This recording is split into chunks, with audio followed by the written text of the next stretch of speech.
All right, 3, 2, 1, and welcome. Welcome to the wicked early version of Destination Decluttered. If you've got clutter, I can help. TikTok Live. I have decided this week to do, to show up on TikTok Live and to help folks that are cluttered. I'm kind of working on my morning stuff, so let me just give me a sec. And I know people are chiming in. I have a morning process that I do that kind of sets myself up for success. I call it pavers and potholes, and what else?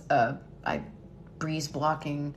It gets me doing so. I figured while people are flowing in today, and good morning everybody who's showing up. My name is Beth. I am the Decluttering Life Coach, and I am here to help you make space in your life for what's important to you.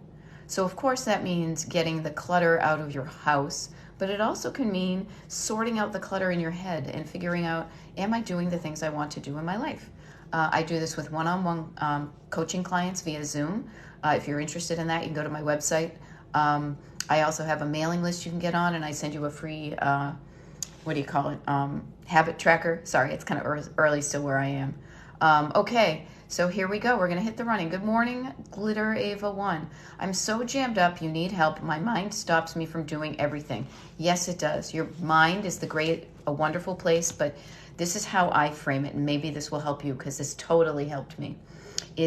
Here's how I frame my life, and you're going to hear me repeat this because this is something that has revolutionized my life. I picture myself in a car. I am in the driver's seat. When I say a car and I'm doing this, it's because I have the steering wheel in my hand. Okay, so Ava, picture yourself in a car. You're in the driver's seat. Think about this. The thoughts in your head come from one of two places in your car. Okay, so you're in the car, you're the driver, you can drive forward, you can stop, you can turn, you can go backward, like you're the one in control. You have control of stuff, but your thoughts either come from your backseat drivers or they come from your co-pilot. So when you are jammed up because your mind is stopping you from doing something, or you say everything, so they're giving you a bit of overwhelm even in how you speak about it, those are the thoughts that are coming from your backseat drivers. Now, here is what really helped me. Now, oftentimes people will say, God, I wish I could shut up those voices in my head. Here's a better way to do that. Again, picture yourself in a car. You're in the driver's seat. You've got backseat drivers. Picture them, this is what I do. I picture them as little kids in car seats, okay? They are little kids that are afraid. Fear is what is causing your backseat drivers to tell you things to stop. Because when you're doing stuff, you're changing things, you're doing something different. And they kind of, the fear of change is like embedded in our human DNA. And so you will get messages from your brain that say, don't do that, don't change, stop, whatever you're doing, because they're afraid you're going to change and probably abandon them. So what I do is I think of that, and instead of telling the kids in the back seat, the scared kids, would you turn to a scared little kid in the back seat and say, shut the F up, I'm trying to drive. Well, you might, and that's probably not the best thing. So what I offer is to listen to those voices. I'm just saying, don't believe them.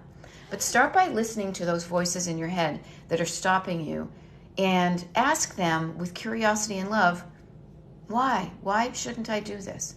And listen for what they're going to say. And when you hear that, just get curious. And this is what I do. I have a method I work with this, and I do it. I am a firm believer. I keep things so easy peasy. I use these I call it like a crappy notebook from Staples. And I will either do this with paper, or I will do this on my computer. I have a Google Doc where I will literally simply fold a piece of paper in half in a notebook. You can do this too. It's wicked easy. And when you listen to your backseat drivers, this is kind of like a brain dump, right? You listen to them, and on the one side of the paper, just write down all the things that they're telling you about why you shouldn't do it, all the things that they are afraid of, right? You put them on that one side of the paper, and you say thank you for sharing that with me. And then what you do is you call on the other voice in your car. You call on your co-pilot to answer those kids with love and concern so they're calmed down so you can move forward, okay? So Oh, that's funny. I'm sorry. I just saw this. I was concentrating too much. Yeah, I actually made this mug for myself. I don't know if you can see if it's backwards. It looks backwards to me. But I remind myself every day, listen to your co-pilot, not your backseat drivers. So that framework that I just gave you right there, as I joke, that's gold, Jerry. That if you just come away with, if you shut off your phone right now and you go off to your life and you realize that you have two sets of thoughts in your brain, maybe more, but the ones that are keeping you stuck are just one set of thoughts that you can cultivate better thoughts that get you moving in the direction that you want, okay? And I just realized somebody mentioned my glasses. Thank you. I love them too. They help me see. I need to wear them all the time. And I just realized why these comments are looking so small is I forgot I have to do this. And now I can see. I don't need to look at my big face all the time. I can look at your questions.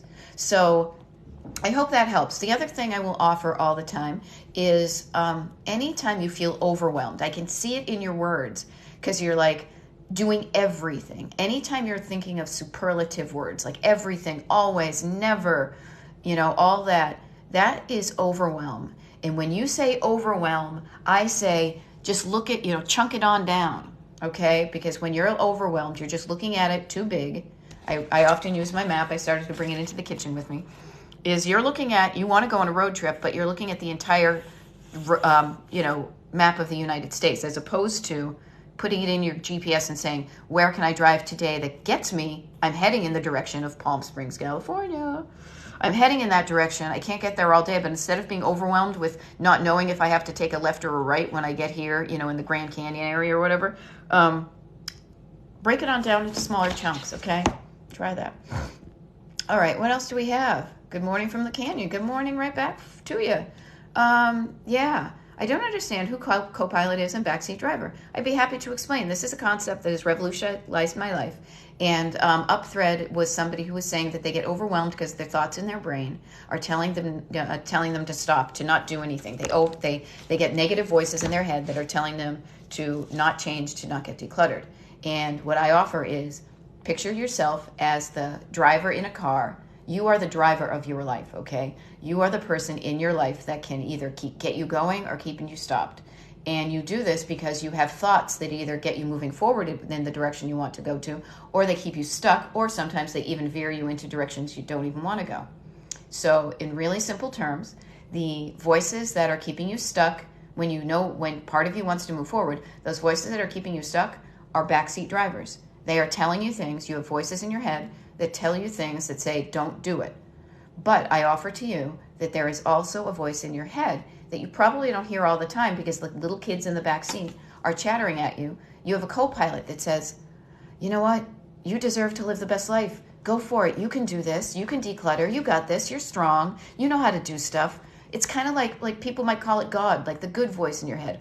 Like picture yourself on a road trip and you've got your best friend in the co-pilot seat and all they want to do is help you get to where you want to go, okay? Brain dump on the left side of the page. Yeah, you know what? Here's what I do. I brain dump the negative stuff on the left side, and I have to think a minute because I'm left-handed, so I always have to make sure I'm using the right one. I do this because I find that in our culture, we tend to think of movement as going from the left to the right. So if you do it from the left, you're automatically moving it to the right when you do it. There's really no wrong way to do it.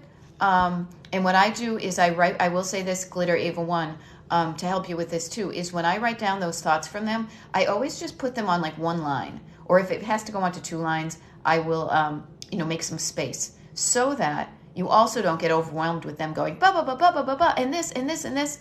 You want to capture them all. But what I've noticed, and especially with my ADHD clients and just all of us who have those negative thoughts, those thoughts speak really quickly. And you need to, in order to help yourself with them, you need to kind of say, whoa, whoa, whoa, slow down. I got to catch up. I got to write them down. So just write each one on a line so that when you go back to them, as opposed to it being a giant, overwhelming block of text, that you can go thought by thought and give a thoughtful, loving response as to why it is okay that you move forward. Okay? I hope that helps. What happens to the right side of the brain? Now that's where I am not a scientist. I am not. And I'm sure there are neural brain things to support what I'm offering. So I wouldn't get yourself hung up on that. I would say this. That's your backseat drivers. You may be curious about it. That could also be your backseat driver saying, don't even start this process until you understand how it is in your brain. Just give it a shot and see if it works. It works for me like nobody's business. I literally do this every morning practically, where I will sit down and before I start anything, I will almost listen for those backseat drivers saying, all right, what's keeping me from starting? Okay. What is my background in training? Well, I'm a human on the planet. I also grew up in an ADHD household, and for decades, my training has been primarily, actually, and this is why I deal with things with clutter first, is for years, I was a visual merchandiser for home goods stores, not the brand home goods, but like Pier 1, Mikasa, Filene's, different things like that. Also, I was a process engineer for a number of years while I was also managing teams and things like that. Also, I did a lot of self-help. I got some coaching, and I found a system that worked for me. I used to write travel guides. I mean, I am of an age, and I am of a mindset that I never really knew what I wanted to do when I grew up, so I've done a bunch of different things. And the wonderful thing about the way I have lived my life is I have a lot of experience in many different areas that I have kind of put together in a package that has worked so well for me that I want to share it with people who are struggling. So that's why I do it, and those are some of the things in my background. And basically, one of the things that is also in my background is the desire to, when I discover something cool, I want to share it with somebody. And also, my go-to has always been, how can I help? Anybody will say this. And whenever I see anybody struggling, I always say, how can I help? Does this pertain to letting go of a relationship too? It might. I am not a relationship coach, but I will say this. The things and the people in your life should add to the goodness of your life. They should not drag you down. And you should just think about, write down the things that are good about a relationship, but write down the bad things and see what's a deal breaker for you. Okay? This is the interesting thing, and this is the kind of cool thing that I love about doing these TikTok lives, is I can give some general information based on this one sentence I get sent randomly over the internet. So hopefully what I'm offering here is helping. The other thing too that this is giving you an idea of is what one-on-one coaching might be like with me. I don't show up for coaching in my bathrobe, but I'm sitting here at my own kitchen table at 7 o'clock in the morning because I got up early so I could be here to help people that might be getting their days done. And I want to send you off with some good seeds planted about how you can live a life that lights you up. So to get into more of the details of some of these things is more of a, like, hey, if you're interested in coaching, go onto my website and sign up for a consultation. We can talk about that. But if anybody has any questions about clutter, please put them in the comments. I'm happy to help you with that. The other thing too, while there are no comments that I can see, and there's a bunch of people here, I really want to share with you that one of the things that I think is so important, seriously, is just listening to that one co-pilot voice in your brain that I will say out loud. I will mirror what your internal co-pilot might be saying. Like when I say it, your internal co-pilot is like, yeah, what she said is, you got this. You can do this. You deserve to have a decluttered, wonderful life, and you can do the things to get yourself there. It's just a matter of listening to your co-pilot voice and believing you can do it and doing the things that get you there. You can do it. It can be sticky at sometimes, but it also can be really fun. I try to make coaching fun. Literally, that's why I'm showing up in my bathrobe and talking to you here. Somebody said, where do you start? Starting can be a struggle for some people. So there are many ways you can start. But I would say a couple of good tips would be, start with the simple stuff. So if we're talking about decluttering, there are 3 flavors of clutter that I talk about. I talk about surface clutter, I talk about stored clutter, and I talk about sentimental clutter. And I give you those in that order because they are a hierarchy of the emotional involvement it takes to go through your stuff. So while you may not be, might not have your decluttering muscle is not buff yet, start with the easy stuff, the surface stuff. Anything that's on a horizontal surface in your home, from your floor to a table to a counter to a, whatever. Anything, bureau top, anything where it's not supposed to be on a bureau, or on a surface, deal with that. Trash in the trash bag, recycles in the recycles, clothes away, dishes in the sink, that type of thing. Okay? Good morning to you too. Okay. Here's the funny thing. I don't know what the little things mean. Your co-pilot voice wants you to, and I see a skull sometimes. I don't know what that means. I hope it means something good. Okay, well, you know what? Maybe that's your backseat drivers. How do we let go of hanging on to the past through items that your adult kids do not want? Because here's the thing, that the actual physical clutter doesn't, you're kind of outsourcing the memories of the past to that thing. But really, what that thing is just a visual trigger to remind you of where those thoughts are. Your past lives in your head. Your past lives in your heart. As humans, we have the uncanny ability to imbue inanimate objects with meaning. So like this mug was something I bought off of the internet. I made it myself, so it's kind of special.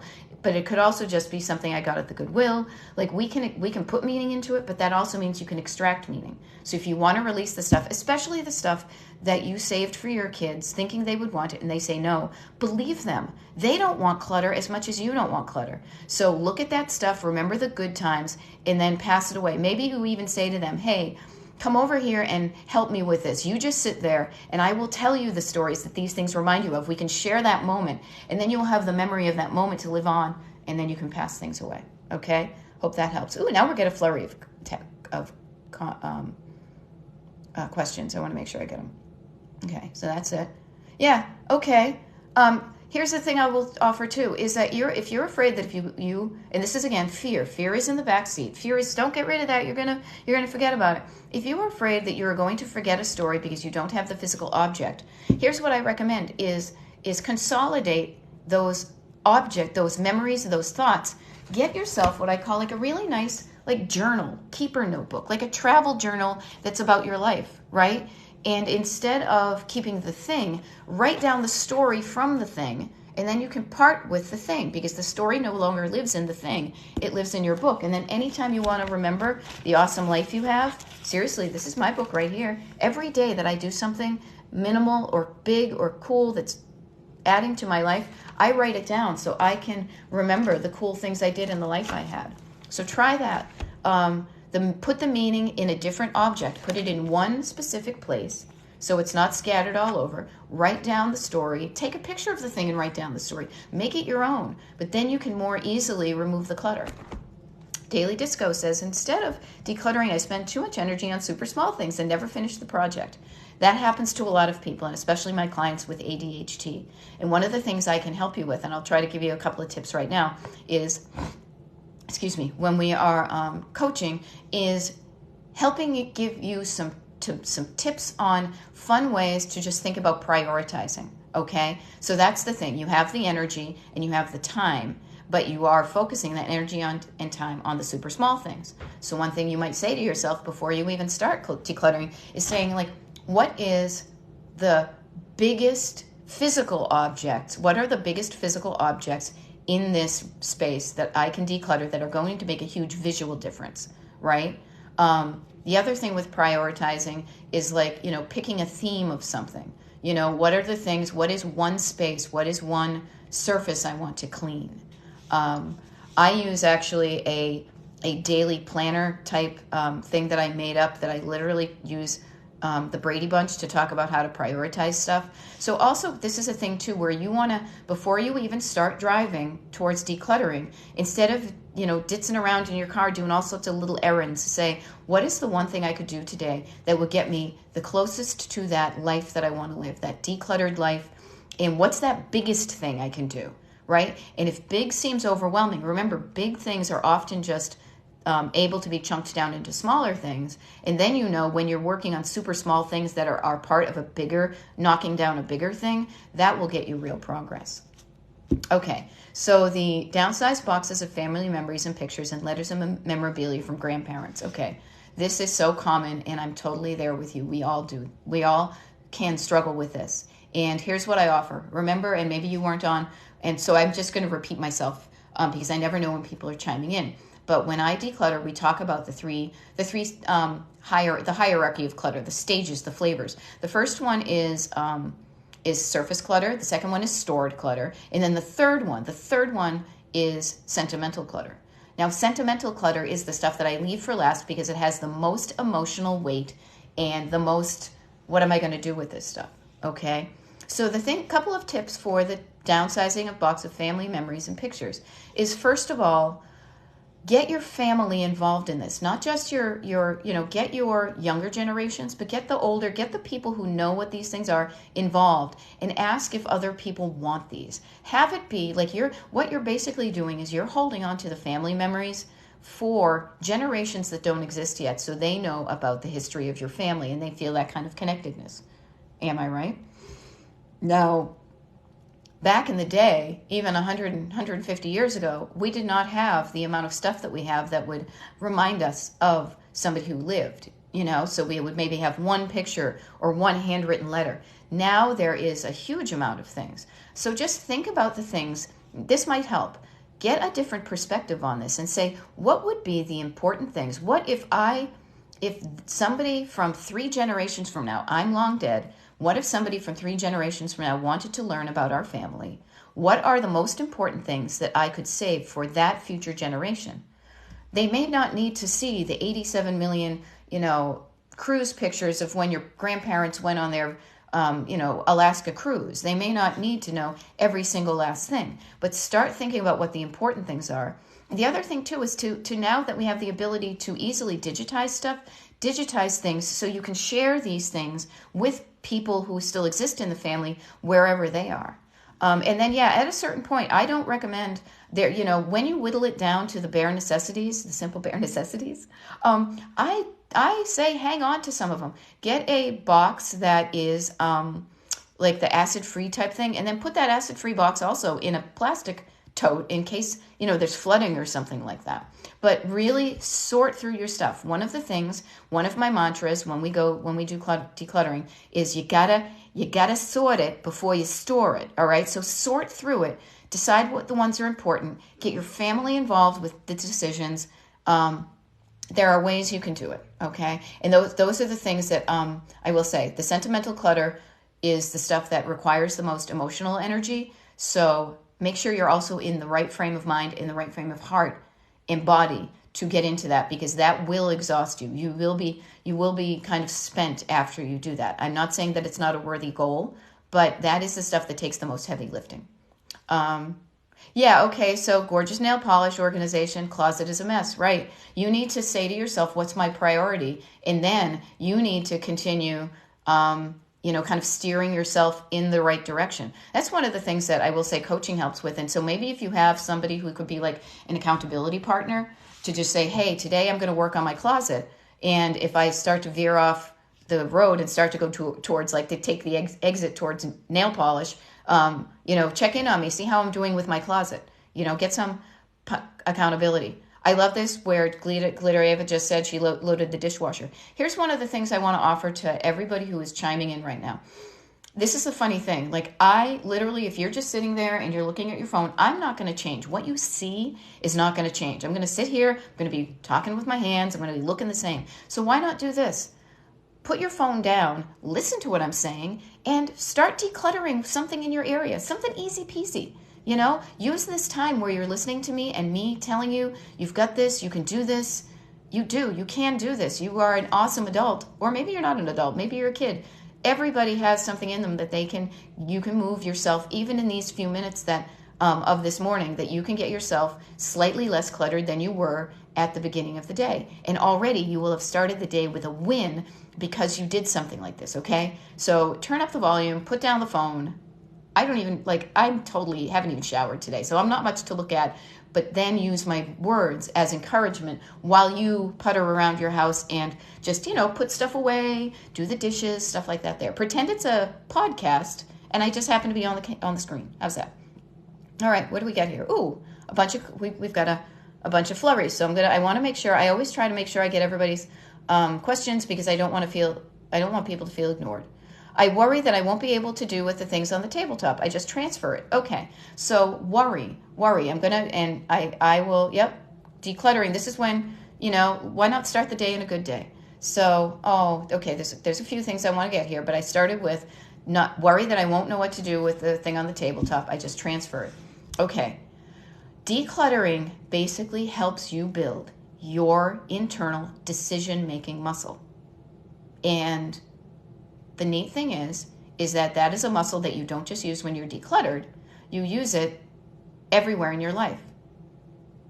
And the more you can trust that you are making a decision that's right for you, there's no wrong decisions. There's no bad decisions. Like the worry of the decision, worrying is the fear that your backseat drivers are saying, worry. Oh my God, you don't know what to do with it. You better not do anything. What I will offer is trust your co-pilot voice that says, you know what to do with some of those things. Why not just start with the things you do know what to do with, And I'm sure you do. I don't know what that thing, maybe it's just one thing on the tabletop. Have a conversation with yourself. Say, what do I want to do with this?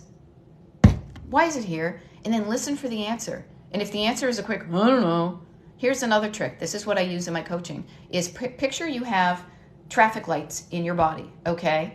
And they're not exactly the same as the ones out at an intersection, but they're similar. So when you look at something in your life and you're trying to make a decision, this will help you, is say, where does that light me up in my body and where? So is that a green light? Is that go? Oh my gosh, I love that thing. I don't want to part it. Like you don't even have to think about it because it's something that makes you feel good, tells you a good story, is something that helps you like live in your home easier. Oh my gosh, no, I would never get rid of that. That's really cool.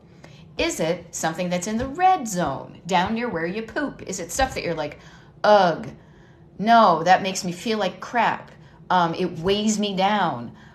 It makes me feel bad. It tells me a bad story. If it's a red light item, get it out of your life. If it's in the middle, when it's yellow, I don't know, should I stay, should I go, yield, that's when you need to have an additional conversation with yourself to say, is this thing in my life where it is now adding to the life that I want or not? And listen for the answer. And I say that without even mentioning that the reason that I call my coaching destination decluttered coaching is what I believe firmly in is that it's really hard to make progress and make decisions unless you know what you're aiming for. So when I coach with people, the very first sessions that we do, we talk about, and I'm always pointing up here because it says destination decluttered in my little corner where my thing is, but we talk about and we develop what you're aiming for. Like, what's your destination? What do you want your life to look and feel like? And when you get clear on that, when you get some ideas of how you want it to look, how you want it to feel, it's easier for you to say, is this going to add to it or detract from it? Okay? Hope that helps. Now, somebody up here said something about mamas in hospice and difficult to stop removing things now. Of course it is. And honestly, don't start doing it now. This is going to sound morbid, but true. Your mom is not going to be here for forever. So keep your energy for being with her while she's here, and also your energy for taking care of yourself while you are dealing with that really human but painful area. There will be time when she is not around anymore and when you have healed that you can deal with the stuff. So why start that now? Take care of yourself. Take care of your mom in this sad, there are certain things in life that we all go through that is like the worst thing ever, and losing a parent, and even worse, kind of sometimes seeing them on the decline and not being able to, knowing that they're not coming back, that is hard on your emotions and your heart. So you should go into saving your energy for yourself so you can get through this with enough grace and strength for yourself, okay? So don't even start it. When she's gone, when you've healed a little bit, I'm here for coaching. Come back. I can help you with that, okay? And good luck with your mom. That sucks. It's going to happen to all of us if it hasn't already. All right, what else do we have? All right, cool. Yeah, site to digitize pictures. There are some on there. I don't want to recommend anything specifically that I haven't used. I will say this. You can use a scanner yourself. There are ones out there that you can send a box of your stuff to. They will scan it with you and upload it to a website that you have to pay for. Sometimes, honestly, what I've done, and it's been very informal, is I have literally been going through a box of pictures. This was more like my high school friends, and I'd find goofy pictures of when we were, at parties and stuff, and I would just hold the picture in my hand, snap a picture of it on my from my phone, and just text it to them and be like, oh my God, remember this? And hey, this is cool. I just noticed the sun is coming out. I just noticed this. It's going to be a good day, you guys. It's going to be a good day. Yeah, there's many ways to get it, things digitized. Find a way that works for you. And especially, here's the thing I want to offer. This is how I coach, is I don't want you spending your entire life decluttering and cleaning your house and organizing, unless you want to. But what I want to offer is, I bet you have so much more stuff that you'd rather be doing in your life, and that's why I'm the decluttering life coach, because I help you get decluttered, I teach you how to stay that way, and then we also declutter your schedule so there is room in your life, in the time, for you to do the things you really want to do, okay? Okay. Oh my gosh, Camille, I am also an adult daughter who wants to help her parents declutter. Couple of things. One is, come at it, and this is for everybody who wants to help themselves, help other people, including themselves, declutter. Come at it with a spirit of love and curiosity and help.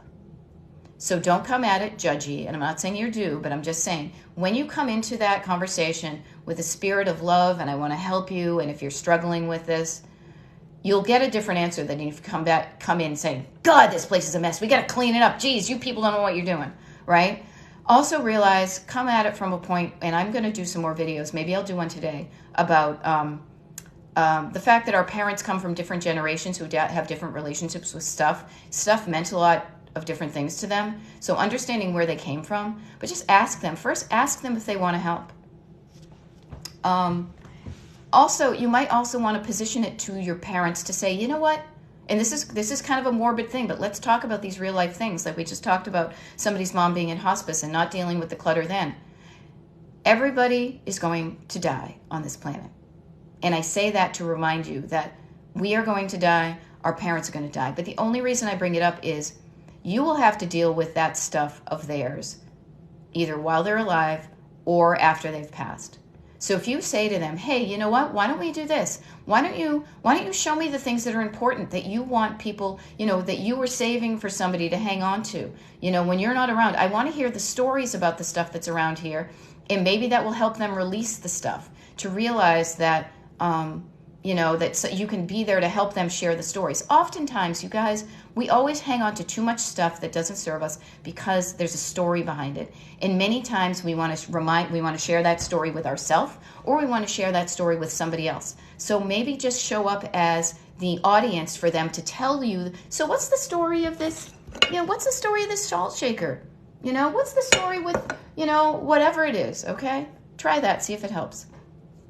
Okay, their house is so dusty and cluttered that it's hard for me to. Yeah, that can be tough. The cleaning and the decluttering can be two different things. And I know it may sound kind of judgy if you walk in with a mask. That's like a whole different message and stuff like that. But you know what? Again, you could say to them, hey, you know what, you guys? I really love to visit you, but the dust and the clutter is causing me to feel physically awful, so I don't show up as much as I would like to. Could I help you with the dust and the clutter so that when I come over, I will be more comfortable when I come over and see you guys? Try to keep the spirit of what you're doing in the right place, in the co-pilot love area of your life versus the judgy fear thing like that. I hope that helps. What else we got? Thank you for the roses and the things. I still don't quite know what to do with them, but I love, again, that seems like a good thing people are sending me. So yeah. Had 3 estates to go through in a year and a half, have to declutter. I'm hoping that, Michelle, that you've got some good habits and you know how to do that. If you don't, I have a bunch of videos here that can help you know how to go through it. I'm thinking you might have, because when we do things, when we repeat things, we hopefully get some good habits going. So hopefully that helped. And that does suck that you had to go through that. But then sometimes you can better deal with, like you're saying, I went through this with somebody else's clutter. I never want somebody else to have to go through with mine. Okay, my mom's 4 albums of the postcard collection. The only thing I feel guilty about getting rid of. Okay, and here's what I want to offer, because I grew up in a family that collected stuff too. What I would say about this is, think about it. Your mom collected those postcards, and she had so much fun finding those postcards and collecting them and going different places and collecting them, right? So remember the good vibes of your mom doing the collecting. But remember, the only way your mother was able to have so much fun collecting those postcards is because somebody else took them from their collection and put them out back in the wild where your mom could find them, So you could say to yourself, as you take apart those postcard collections and you sell them, or you put them up on eBay, or you just donate them to some place where somebody is going to find them, or you just offer them up for free for somebody, that you are, by releasing what your mom collected, and this is for all of us, when you release what has been collected out back into the wild, you are putting it back into like the flow of the world, and you are allowing somebody else on the planet, somebody you don't even know, to then have the fun and delight that your mom had with her postcard collecting. Okay, I know it. I'm a collector like nobody's business. But when I've collected some stuff that no longer serves me, or I'm just, I'm like, oh, I thought I liked that, now I don't. I love knowing that if I put it even in like a bag to donate to a charity, that if there's a collector out there going in that thrift shop, they're going to find that thing and they're going to light up like a Christmas tree, because that has happened to me. So just think about the joy your mom had while she collected, and think about releasing that joy that your mom had back so other people who are still alive on the planet collecting postcards can do. And that might make it easier for you to release that album. This is how I work. I talk about that, stuff like that. What do we else we got here? Yeah. See, I'm still clearing out 5 households with family hospice. Enjoy the time in hospice. Thank you for reassuring this. And this is also the cool thing that I love about doing these TikTok lives. I mean, I love doing one-on-one coaching, because then we get so specific on exactly what you are dealing with, and we dismantle your roadblocks so that by the end of the 10 weeks we work together, you are going to be like, you won't even know, you'll be mind blown at how much progress you make. But right now, I love also seeing the interplay between the people who are in asking the questions. If I can't see them because I'm too busy answering one of them, that somebody steps in and helps. So this to me is all about helping each other with what we have. So thank you everybody on here for doing that, for asking the questions, for answering questions, and also even just for sitting and listening and being able to have that conversation with yourself after we shut off the TikTok. Just have some seeds planted about, what do I want my life to look and feel like? How can I get there? And if I need help, I know there's help out there, because there are people in the chat here, but also there's somebody who's a decluttering life coach who offers help. Okay, here we go. Yep, especially if your parents have lived through the Great Depression of the 1930s, they're going to be very reticent to let go of things. And that's a fear. That's a fear of lack. That's a fear of, oh my God, if I don't have it, I won't be able to get it again. We live in a different era now where there's so many things mass produced. We now have the opposite, where we have so much stuff, it weighs us down.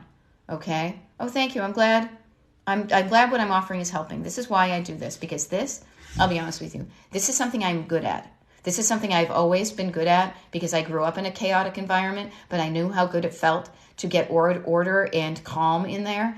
And so I help my family with this. I help my friends with this.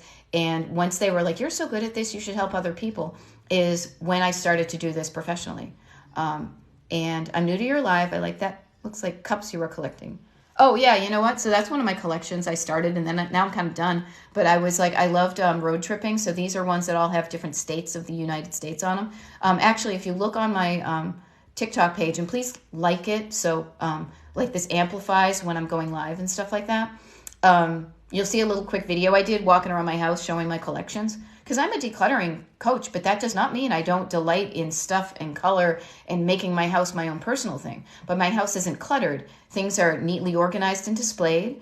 Everything's where it's supposed to be, for the most part. I mean, I live here, so things get out of the way.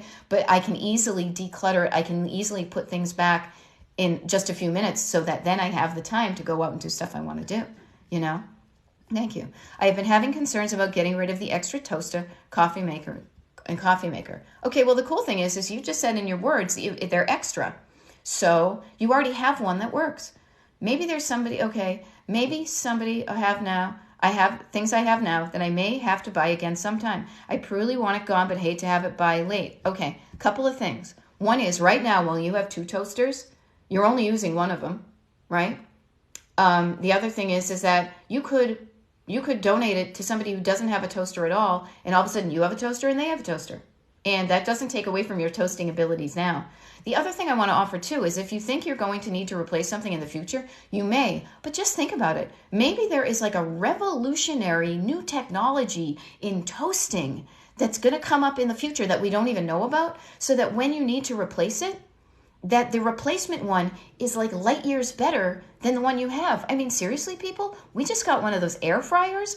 It's a game changer, right? So again, that's a fear. If you notice it, I'm going to keep on going back to this, because it's so fascinating to me. When you think about what's making you hold on to things, is thoughts in your head that are fear-based. They're coming from the backseat drivers, and they are afraid for you to not have any toaster at all. But if you give away one now, because you say you want to, you truly want it gone, then release it. Use the toaster you have, and if on the off chance that toaster breaks, trust that you can buy another one if the one you use happens to break. Those might help. Yeah. Everything has a place, and everything is in its place. Yes. And deciding on where your things live in your home, where their home is part of the decision making that helps people not just get decluttered, but stay that way. Because when something is out of where it's supposed to be, you know where to put it back. And it is. Oh, thank you. Somebody said she's great. I hope they meant me. And yeah, if you know somebody who is struggling with clutter, please let them know about me. Destination Decluttered here on TikTok. If they're not on TikTok, many people aren't, but I do the same. I don't do the lives, but I do my videos. I post them from TikTok to Instagram and Facebook, so you can tell them to follow me there. And the other thing too is I have a mailing list. Maybe people aren't even on the interwebs, but like they want a mailing list. I only send out an email once a month, and I didn't mention this, but this is kind of fun. Kind of like we're doing the TikTok live here, is I will do once a month, I do a live Zoom with just the people on my email mailing list. And it's like this, except we all get on the screens, it's like all those little squares, and everybody gets an opportunity to share what they're struggling with so that I can help them specifically. And then their answer also helps everybody else, okay? Getting rid of the extra Keurig, now you don't have to clean it. Isn't that a nice uplifting feeling? I'm all about lightening your load. If you have stuff around your house that lightens you up, that you feel good about, that brightens your day, keep it. If it's stuff that weighs you down, makes you feel heavy and crappy, get rid of it. Life is too short. You want to live a life that you're light and free and easy and move around and you're not tied down, okay? You have a place for things and my family does not. You feel defeated. Okay, now I am not a family coach and I am not a relationship coach, but here's one of the things that I firmly believe.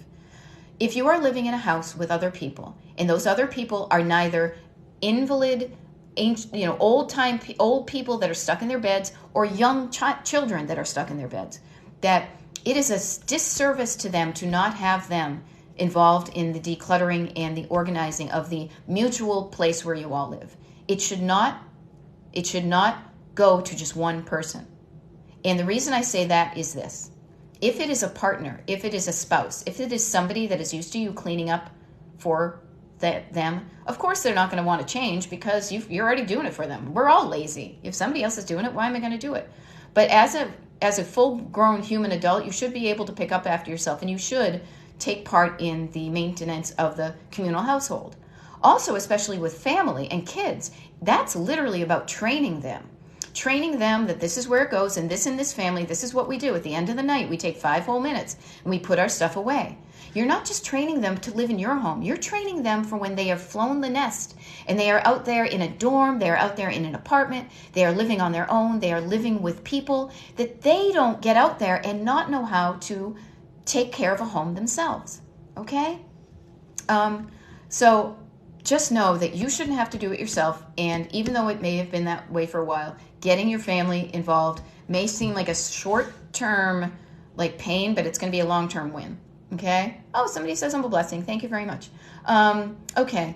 The thing about trust and let go, people, trust and let go. It's so true. It's so true. I mean, literally, we could be on here now, and I could probably pop on to Amazon, and they could be delivering it to my door before this thing is over. I mean, it's just the crazy world we live in, right? User something says, I have lots of miscellaneous stuff that it doesn't have a home, and it's causing clutter. Yes, you have identified clutter. Clutter is typically miscellaneous stuff that doesn't have a home. So here's how you do it. You break it on down now. You organize your miscellaneous stuff. This is the thing I think is kind of fun. And I don't know if you guys used to play this game. When we would go to my grandmother's house, she had cards, playing cards, and we would play this game called concentration, where you put them all over, and then you would try to find matches. And what a cool, neat idea and a feeling when you find that match. It's like a little dopamine rush for those ADHD people who know what I'm talking about. Like a little, ooh, look, I got a match. So go through your miscellaneous stuff and see first if there's any, first of all, see if there's any matches. Is there any like items together? Like items together, hashtag, I got it from when I worked at Pier 1 Imports. It is a way for you to say, okay, here are all my rubber bands, here are all the crayons, here are all the pencils, here are all the bottle caps, like whatever it is. See if you can break down the miscellaneous into things that are specific, not miscellaneous, like the opposite. Then decide, do you even want this stuff? Do you use it? And if you want it and use it, find a home for it that makes sense to you. And that's going to be different for everybody.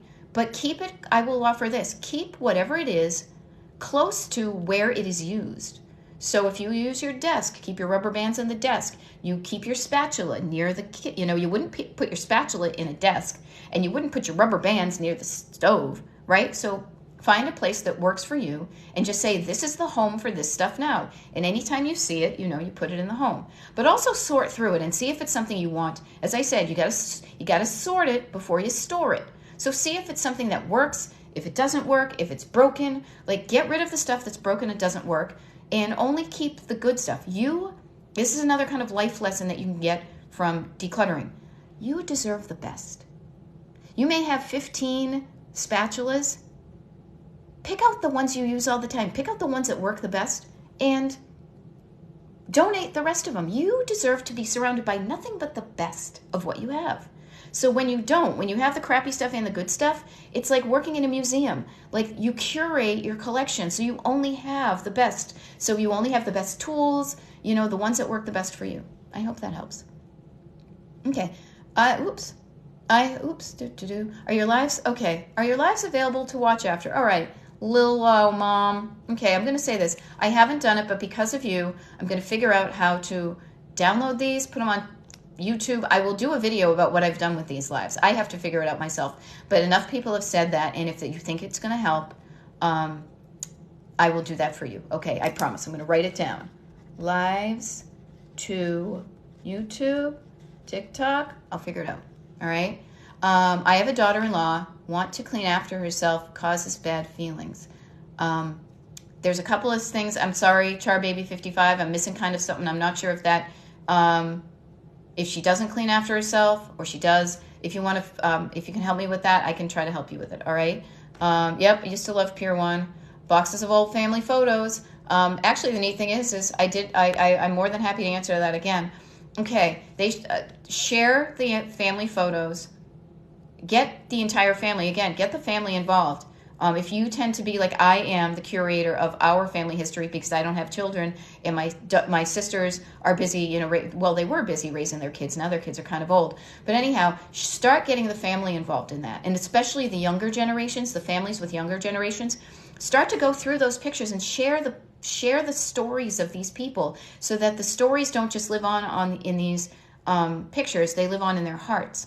Also curate the pictures so that they're ones that generations from now will get a good sense of what that family was like. They don't need your everyday snapshots from when you were on all these vacations, but maybe like a family photo that you feel like you look good in. Make sure you save one of those. Digitize those so you can share them, either now or later with people. And then also get like a good box for the keeper stuff. Get like an acid-free box you can get, and then put that box, I always say, put that box into a plastic tote. I'm always doing this when I say tote because I picture myself like carrying them around. But a clear plastic tote in case there is like a flood or something. You don't want them to be damaged, okay? Yes, get rid of duplicates completely. When you go through and you see, my gosh, and it happens to all of us. Sometimes you don't realize you have a bunch of stuff until you sort it. And you say, oh my gosh, how did I do this? And then who needs 20 pairs of scissors? You probably don't. You only have 2 hands and probably only cut with one of them. Pick your favorite X many pairs of scissors, like the ones that really work good, the ones you feel good, you go to all the time. And then the wonderful thing is, then you can donate the scissors or whatever you don't have to people who don't have any. So you get to feel benevolent, you get to feel abundant, and you get to help the world with your abundance. Because now 18 more people in the world have a pair of scissors because of you. How's that? All right, what else do we have? Yep, surface, storage, and sentimental. It's so true. And it's the hierarchy of the emotional involvement it takes. If you are new to decluttering and you're trying, oh my God, don't start. It's like going to the gym and trying to lift like the most heavy thing when you first get there. No, start with the little things. Build up your muscles. Get used to making decisions. Get used to showing up. Look at me. I'm like macho, macho man. It's like, get used to practicing even showing up to doing the decluttering. And you're going to do it. You're going to be more apt to show up when it's not painful, when it's somewhat easy, when you see a visible difference, when you make it fun. And when you also, as I say with my coaching, when you also know that you're aiming for, when you have a picture in your mind of how awesome your house could look when it's clean, and every time you are putting something in a donate bag or in the trash or the recycles, or even just dirty dishes from the sink into the dishwasher, every one of those steps is leading to that, and you're like, I'm on my way. I'm on my way. Again, here's my map. I'm on my way from the east coast of the United States all the way to Palm Springs, California. So reminding yourself of your destination will help motivate you to keep on showing up even when it turns boring and mundane and you think you're not making progress, okay? Okay, so Wayne with your junk mail. Easy peasy. First of all, I hate junk mail. I get pissed off at junk mail. So I delight in getting the junk mail and immediately tearing it in half every day and putting it in my recycle bin. So if there's anything that's just, it's just ads, them pushing at you, just recycle it immediately. The other thing too is when you get down to your real mail, which may be like bills that you need to pay or statements, immediately take them out of that envelope. Put the envelope in the recycle bin. Also go through, and you know how sometimes they give you like a bunch of random papers that aren't the bill? Recycle those too. So that all you have left are the things that you need to either file or take action on. And then file the stuff that you need to file and then take action. And seriously, filing the stuff that needs to file. If anybody's heard me before, I talk about literally having one box that says 2023 on it, and just put it in there. I call that filing. Boom. I have authorities and couldn't keep things clean and in place. I had to pack up all knickknacks. Okay. Yeah, sometimes knickknacks, they don't call them dust catchers for nothing. I have found that myself. I don't like to dust. I have dust in my house because I'm a human. I don't like to dust. So what I have decided is in certain areas of my house, I have specifically reduced the amount of knickknacks so I don't have to do that. I'm thinking specifically of I used to have some decorative things in my bathroom, and because of the fan and the steam, the bathroom always gets wicked dusty. So I took all of that stuff out there, very minimal. Also in our bedroom, I like it where I can wake up and it's nice and clean, and I look at this one picture in the windows, it starts my day out. Now the other thing is I have 100 and plus plastic snow globes in the other room on display. They're dusty. I flip them occasionally, but so maybe reducing the knickknacks. And instead of packing them up, I will offer this, maybe going through the ones you packed up and seeing if you can part with them, share them with somebody, donate them, sell them, so they're not just sitting there in a box. Okay, I've been saving all my plastic pots from plants that I have bought. That's cool. Do you know what you're going to do with them? Do you have a plan? I have done that too. When you see good things and you're like, oh, something good could happen about this. This is a great thing. Cluttered people tend to be creative. They tend to be smart, and they tend to see things that other people don't. I think people that can immediately just throw things in the trash, yeah, they may have cleaner houses, but they don't have the creativity to see the potential in something like a plastic pot from your plants. But what I will say is, when you save those things, it's the saving and not taking action on it that is what jams you up. Taking action with the stuff you have saved is what's going to get you decluttered. For example, I did save my plastic pots from plants, and then I got, because of the interwebs, some of our friends were like, does anybody have any of those pots? Or it was on a local community page that I'm looking for these pots. You can even offer it up. I have a bunch of these plastic pots. Does anybody want them for free? Get them out into circulation. When you collect something and it just sits there and grows roots, that's when it weighs you down. Saving them all, use the ones you want, but then release them out to the wild. I have a lot of craft supplies, but I can't really get rid of because I would buy more. Interesting. Okay, so this is really cool because I thought I was going to be crafty years ago, and I realized I am not. And one of the things I did was I bought a lot of craft supplies. Okay, so here's what I would ask you, Anne-Marie. And I see a lot of crafty people coming through when I do these TikTok lives. So I'm going to write down craft people because I just want to make sure that I can, address some of these things. So here are my thoughts about that. If you have a lot of craft supplies and you do crafts and you enjoy crafts, there's not a problem. I would say if the problem is not necessarily the supplies, but the organization, then you talk about organizing them into like items together, putting all the stuff for one craft into one area, and whatever. Yeah, if you get rid of it, but then you need something, you're going to buy it again. Yeah, don't get rid of something you're going to use. The thing I will offer, I will plant this seed, is sometimes it is fun to go buy all the things. I could buy this, and I could do this, and I could do that, and I could do this. Oh my God, I'm going to do all this stuff. And then you might not do it. That was me, okay? So what I will say is this. Think about, is the joy you're getting from doing the crafts or the buying of the craft stuff, right? And maybe find different ways to get the joy that you would have done by consuming. Maybe you spend it more creating, okay? Okay, let me see. Craft supplies. Sister-in-law has the disorder of hoarding. Okay, she lives next door and reflects on my husband and I. Okay, so I will say this in all seriousness, and I like that you mentioned, and thank you for articulating this. It makes me be able to give you a better answer, is hoarding is actually a diagnosable disorder that is in the DSM-5. So I know that people kind of bandy about the term hoarder because of TV and stuff like that. But oftentimes, if there is a severe clutter issue, it could be trauma-based, trauma-informed, and also when it is definitely impeding somebody's life, that it is something that needs to be diagnosed and treated by a medical professional. My heart goes out to you and your sister-in-law. So if she has the disorder, please encourage her with love and compassion to get help with it. The other thing, too, is if she lives next door, it reflects on your husband and me. Well, not sure, what you can do is just try to help her the best you can, but also make sure that your own stuff is tidy and neat, and know that people will see the difference between your daughter-in-law, or excuse me, sister-in-law who is struggling because she has a mental, she's struggling mentally. They will see the difference between that and you. So don't take it at personally that she has this, but try to get her some help with love and compassion, okay? Yeah, ADHD thing, craft collector. See, I didn't even see that, but I know you because I did the same thing myself. And what I will say is this. This is when you become aware of what you do, you now have a responsibility because you say, oh, you know what I just learned? This is what I do. The collecting is getting me weighing down with stuff that I don't need. So when I have that impulse, to go buy stuff that I know I don't need, this is when I would say, all right, stop, see a stop sign ahead of you, and then you're actually at a crossroads.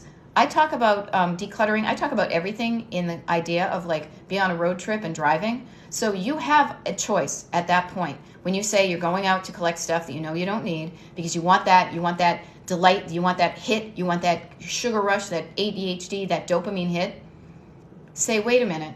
I know that I will get that temporary hit, but it's not going to last. And if anything, 2 minutes down the road, it's going to give me that heavy feeling of, oh, now I have more shit. What I would suggest is maybe try to redirect that. Instead of doing that, stop and turn back on the crafts that you do have and maybe get that dopamine hit from the craft. Or even sometimes, I will offer this, sometimes when you collect a lot of stuff, you forget what you have. So go shopping, try to get the dopamine hit, remind yourself of the things you do have. Play with the toys you do have, and that will fill you up to be like, oh, that's right, I forgot I have those pencils, I could do something, all right? All right, so hopefully that helps, Ms. Maggie Malloy. Little Miss Sunshine 517 has got piles of random things in every room. My goal this year is to get rid of these. Awesome. Declutter coaching will help you. Watch my videos. I'm going to, I think, show up for more of these lives, get on my mailing list. I do a monthly Zoom just with the people on my email mailing list. So there's a form on my website, destinationdecluttered.com/join. Do that. You'll get 2 of my little habit trackers, and you also will get on the mailing list, so you will get the Zoom notification. It's coming up in a couple of weeks. But what I will say is this, is I love seeing people's words because I can see the overwhelm in there. I've got piles of random things in every room. And my goal this year is to get rid of these. That's great. You know how you start? You start breaking it down into smaller chunks. So you go into one room. You look at one random pile and you sort out what's in that pile. You find themes, like items together. And then you put the thing, you decide right there, do I want to keep these things or not? If you don't want to keep them, you put them in a trash can or a recycle bin or a donate box, right? Or and when you do want to keep the things, you find a home for those things and you put those things in that home. Lather, rinse, repeat with every room, with every pile, and you'll be done. Now, I know that sounds really easy, but at the core of it, that's really it, is seeing what you have, sorting it, deciding on if you want it, and if you do want it, you got to sort it before you store it. And then you make a home for your stuff that makes sense to you so that the next time that thing gets out of its home, you know how to put it back in its home. Okay? Hope that helps. All right. Yeah, she's in denial. Sometimes, honestly, this is heartbreaking, but sometimes you can't help people. But you can always, maybe she was in denial then, maybe going at it, and I'm not saying you didn't, but go at it with always, maybe she was in denial then, maybe going at it, and I'm not saying you didn't, but go at it with love and compassion in your heart that you really want to help her. And sadly, I've got a friend who didn't get help. He died. His house is moldering right now with all sorts of shit in it. It's horrible, but it happens to some people. So just, all right. Okay. Do you think clutter or hoarding is caused from a tragic event in your life you cannot control? Sometimes. Sometimes people do have traumatic events, or you feel bad in general. Sometimes, not all the times. Sometimes you feel bad and you want to make yourself feel better, and we've been taught as a society to buy things that are going to make us feel better. So going out and buying to make yourself feel better is how our economy often works. Oftentimes, too, you think about it, when you feel exposed or whatever, or you feel like you want to protect yourself, you will often surround yourself with things and a buffer to protect your body. It's not all the time. Sometimes you don't even realize it because you're out doing other stuff and, things accumulate. Like even me as a clutter coach, when my life gets busy, stuff will pile up because we're not in the home. But when we are at home, the cool thing is about being decluttered and staying that way is that when we have a minute, we know where stuff goes, we know what to do with it, so it gets back to beautiful in like a smidge.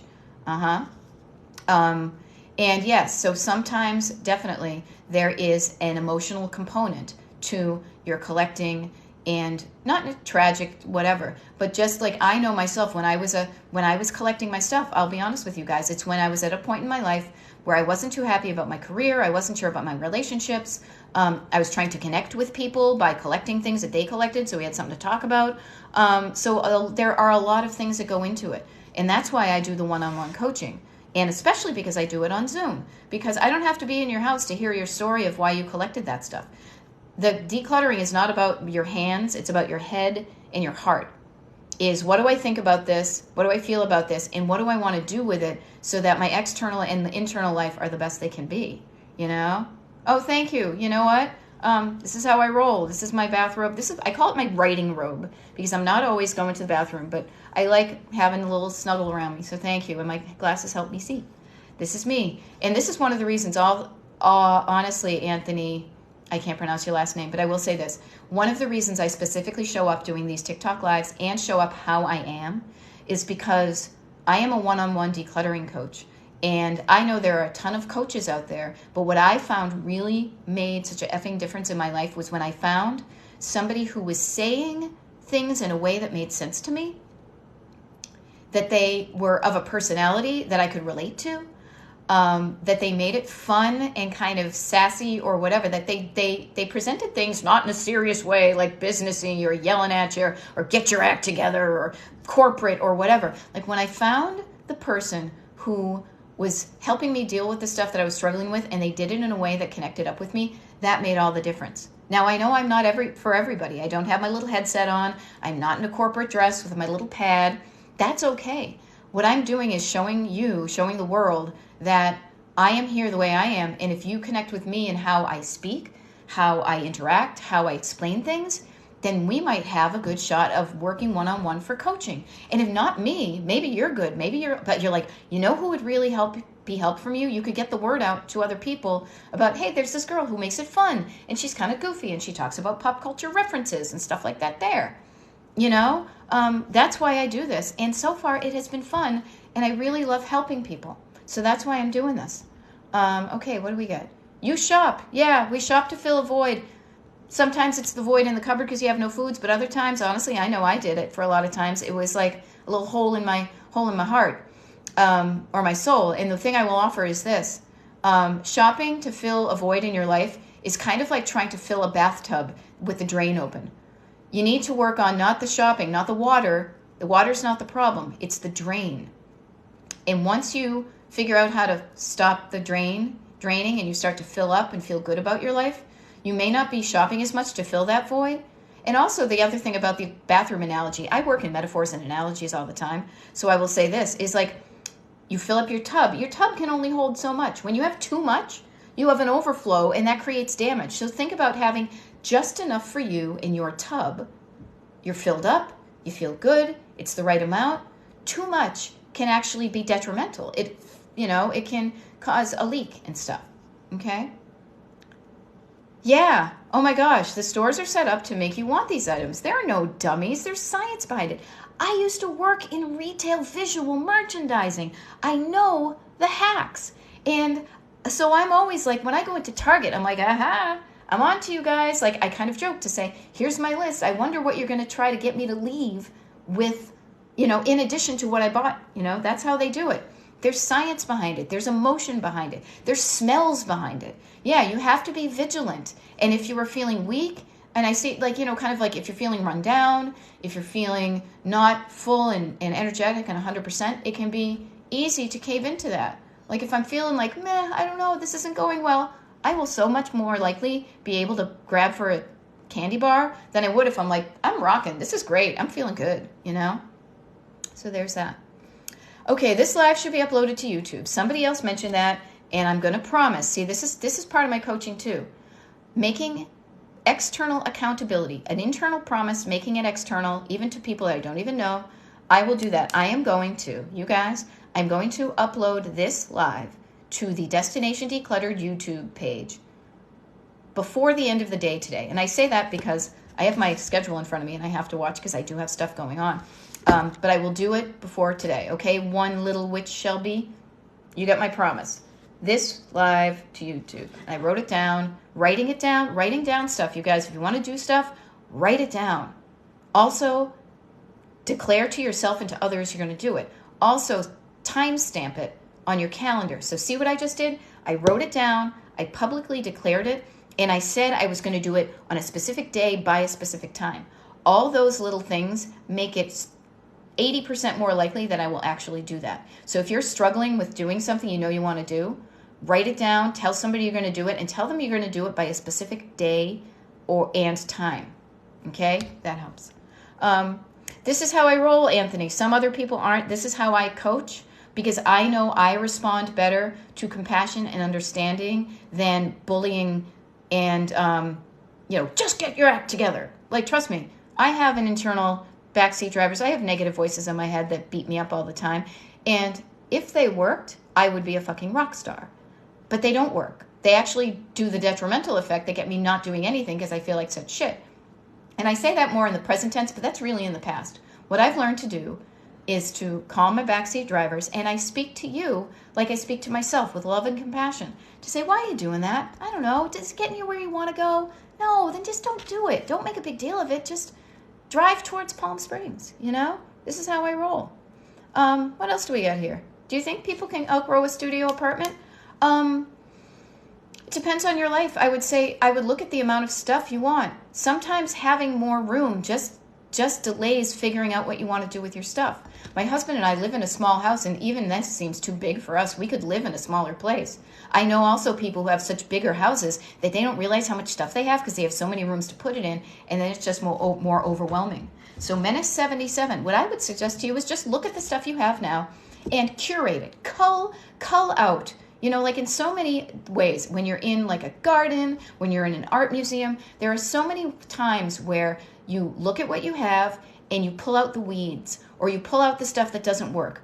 It's always this kind of tending process to ensure that the stuff that doesn't work for you doesn't accumulate, because then it gets in the way of you being lit up by what you do have.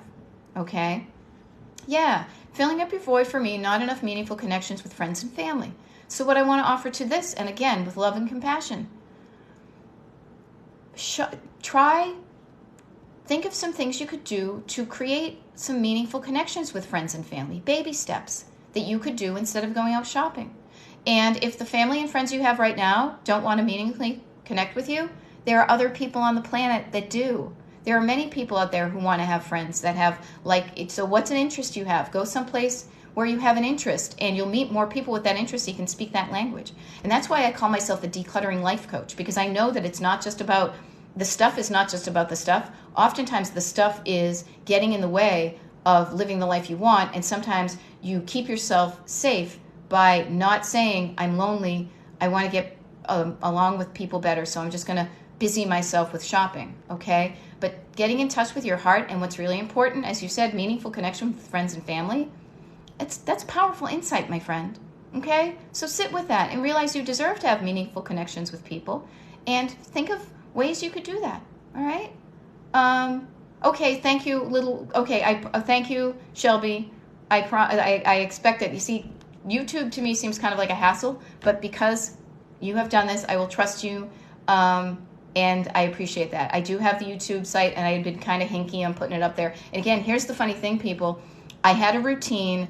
I had something I was doing sporadically, but I didn't do it enough to make it be part of my regular routine. Now I will.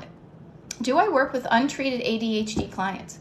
It depends on your severity. I often hope that the people that I'm working with are getting both, medical, mental support for their ADHD while they deal with their clutter. I'm kind of like an accessory item to that, but it depends on how severe it is. I don't say you have to be treated in order for me to help you, but it will just help you get further along with the life you want. Because I know people in my family, I know ones that are medicated for ADHD, and I know people who are not. And I will say this, the people who are actively treating their ADHD are a lot more happy and productive in their lives, and they're not spinning, okay? So what I would offer to you, Ms. Maggie Malloy, if you know people, if it's you yourself, if you're not treated with ADHD, I say this with love and kindness. Get your ADHD treated. It will also make you just what you know how to do with your clutter and stuff so much easier, okay? Accusing doesn't work. What do I do with sentimental items for my loved ones? You appreciate the fact they gave you the gift. If you like it, you keep it, and you put it on display, and it lights up your day every day. If you have too many things, what you do is decide the ones that you do want, if any, but then you take the power out of the thing. You take the story and the love, you pull it back from the item they gave you, and you remind yourself of it, and you put it in your heart. And you can also write it down. Like I do that, like I have a book at Christmas, a little notebook that I write down, I gave this to somebody this year, and they gave me this. And so instead of having the thing, I might pass it along, but I have the memory of the gift giving, okay? Perfect, awesome. Thank you guys for the YouTube thing. If the universe is sending me a message through this thing that I'm receiving, is I'm gonna get my videos on TikTok. And the crazy thing is I did write that down for earlier today, but this is like my co-pilot, the universe, saying, do it. So I'm gonna do it. That's how I do it. Okay, so hey, you know what? You might have it. A lot of us do. A lot of us do. So get yourself diagnosed, because then that's going to get you being able to live a life that you love with the brain you have. I love how everybody's brains work differently. And here's what I have found with mine. Maybe this will help you. Yes, taking pictures of your sentimental things will totally help. I have learned that the best way that my brain can serve me and the world is when how do I want to say this? I almost said offshore, because that's what we used to use in work. But I use external things to help me organize my thoughts and to help me remember my thoughts. I have a Trello board that has all these awesome thoughts that I have, everything from creative ideas to what I want to buy to a show I want to watch. I offshore all that stuff out of here. I don't use my brain for storage and memory of that type of thing. Because then when I do, what's left is my brain not trying to hold all that stuff and being all clamped down. Then my brain is used for the only thing it can do the best in the world, which is to create ideas and have thoughts and think things that ain't never been thought before. So when I have a system set up that I can trust, that I can look down here on my notebook and say, TikTok Live from 7 to 8. Oh, at 10:15 I have a thing. Oh, at 11 o'clock I have a thing. I trust that I have a system that works for me, that I know how to work. Then my brain feels so much lighter, and it can do awesome creative things, like decide to create a TikTok Live and show up.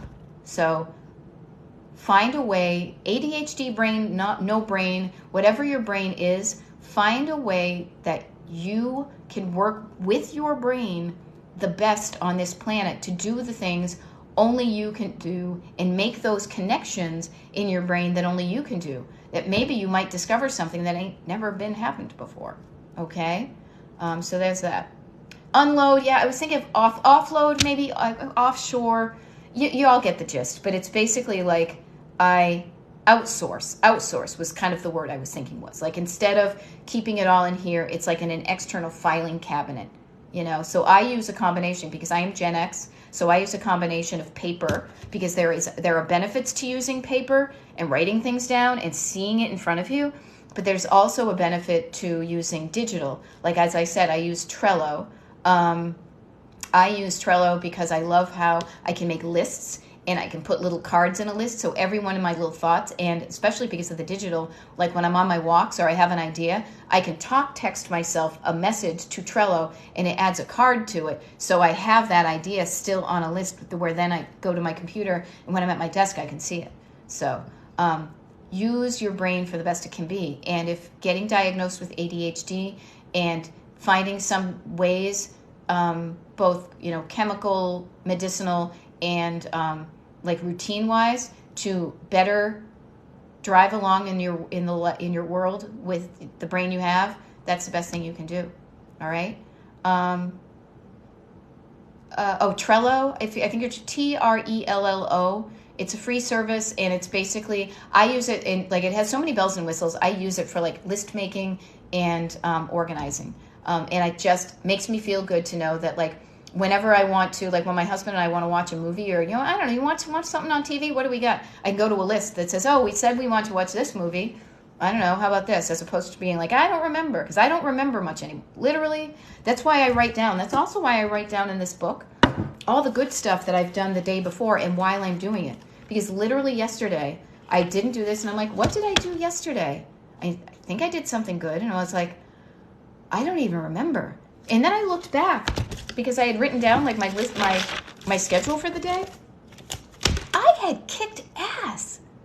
I had done such awesome stuff, but because I hadn't written it down, your brain doesn't remember those things. Your brain remembers the negative stuff, and it forgets the good stuff. It's the way we're wired.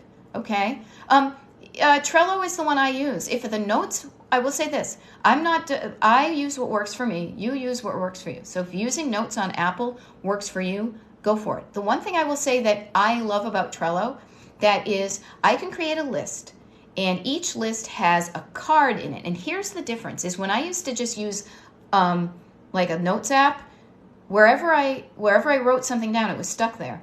In Trello, you can have a list, and you can put something like a thought or like an idea or a to-do in a card, but then you can use your finger, or you can use your mouse, and you can move it on the list, or you can move it to a different list. So sometimes I'll have an idea that will automatically be, if I text it to myself, it'll be at the bottom of the list. But then when I go to see it, it's like, oh, I got to remember that. So I will pull it up to the top of the list. Also, I can then, when I'm done with it, I can either store it to say, here's my list of awesome things I did today, or I can dispose of it. So it's just flexible like that. Okay? Give it a shot. Yeah, Trello. I think, Trello, it gives you something to hang it on.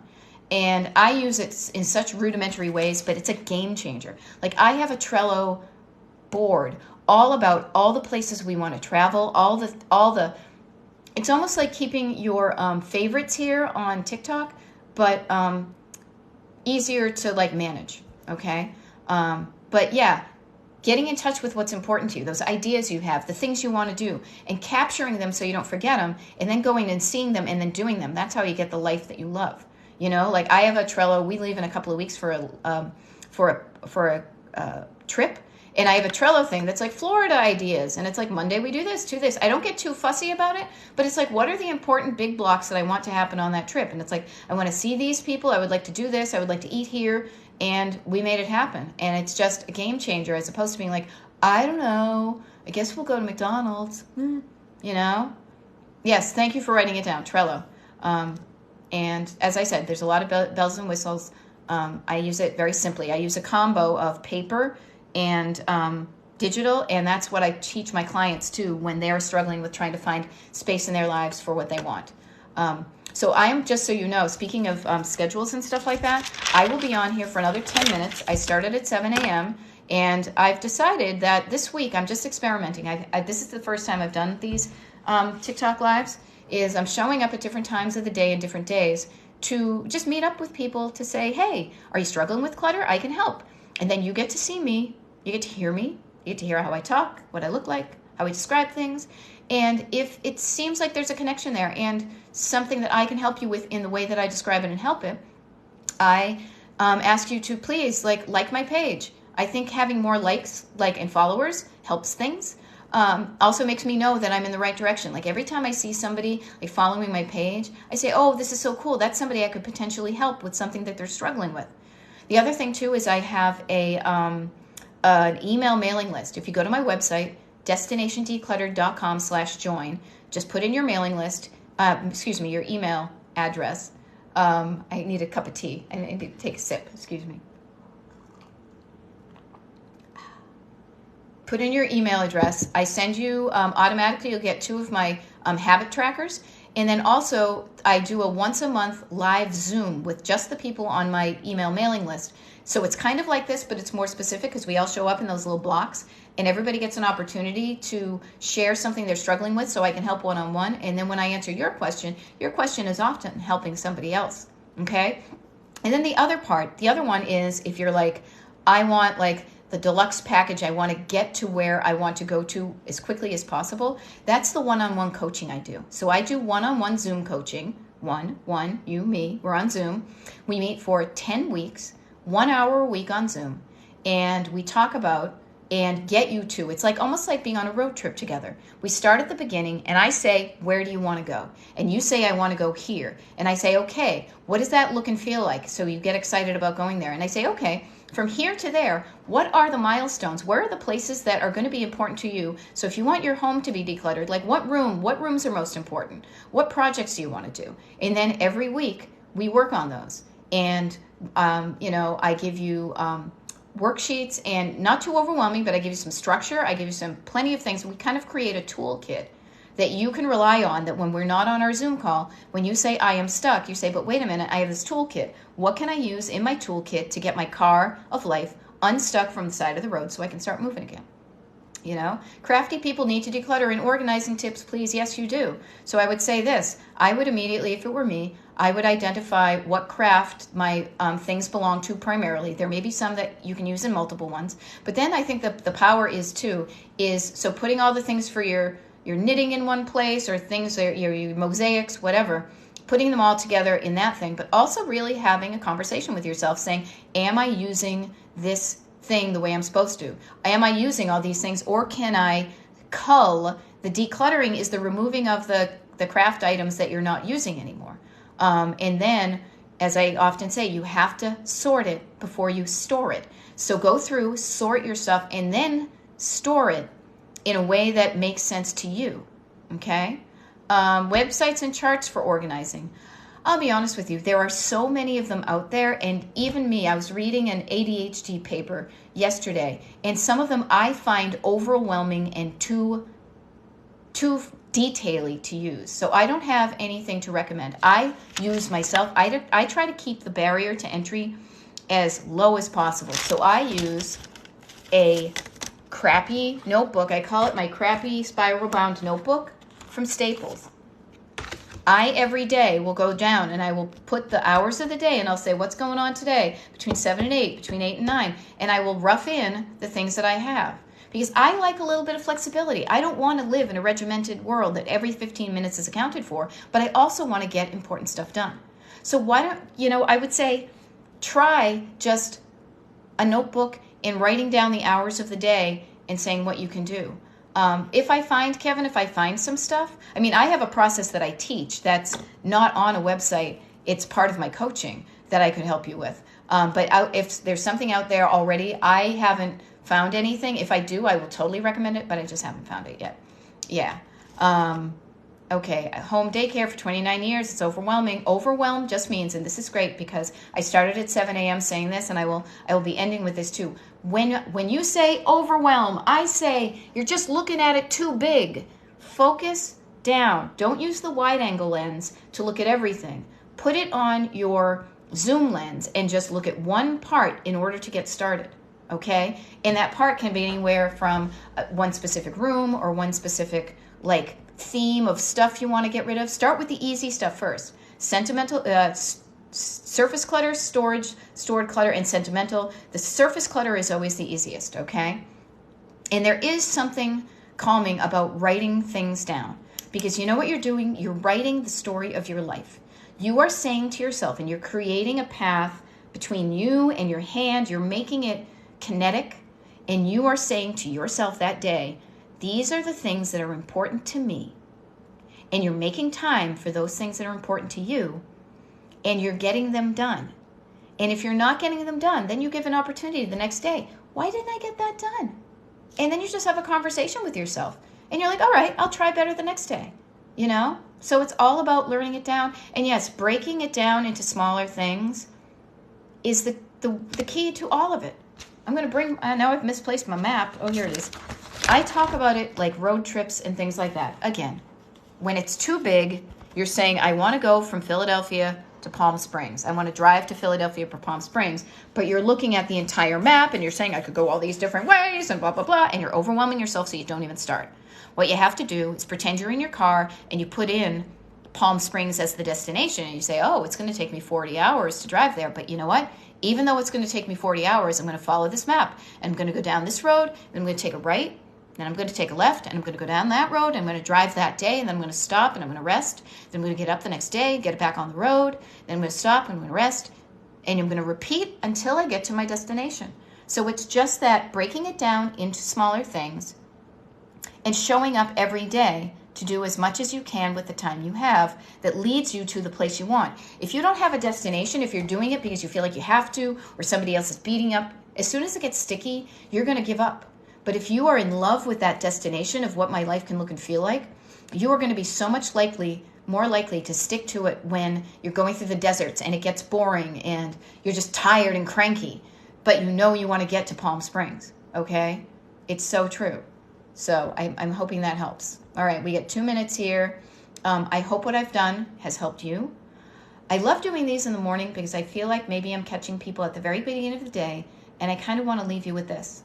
I would love to leave you with the affirmation that you can live a life that you love, that your house should light you up, that you should feel joy and peace and calm and all the good vibes with whatever you are surrounded with. All you need to do is identify the stuff that's not working for you and remove it from your life so that all you're left with is what does work for you, and the space for unexpected things that you previously couldn't come into your life, in your house, because it was too jam-packed, okay? Yes, and we change when we age, and we age and we change. And our brains change, and the way we approach life changes, okay? So I am Beth. I am the Decluttering Life Coach.